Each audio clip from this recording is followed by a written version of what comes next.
Dopoldne so pred 4 trgovskimi središči zbirali hrano in bili še veliko uspešnejši kot ob aprilski akciji. Zbrali so 2 toni 600 kilogramov. V vozičkih so se ob osnovnih živilih znašli tudi priboljški, ki bodo obogatili marsikatero praznično mizo ali pa božično darilce.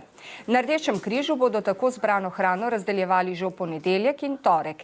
Izolani so se tudi tokrat izkazali kot sočutni someščani.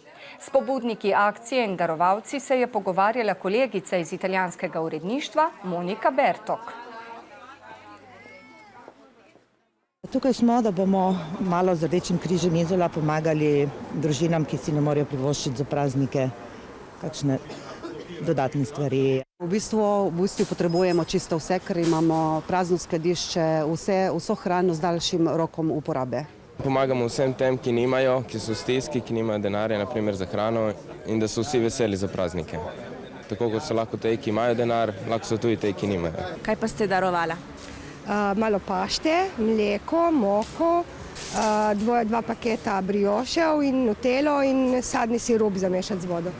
Ne vem, jaz mislim, da je tak cajt, da tudi na nekoga drugega misliš, ne samo na se. Pomagamo ljudem, ki nas potrebujejo in smo prav ponosne, da smo lahko del tega dneva skupaj z ostalimi športnimi društvi iz Izole. Mislim, da so take akcije tiste, ki nam polepšajo praznike, ne samo nam, ki smo tukaj, da pripomoremo k temu, ampak vsem Izolanom.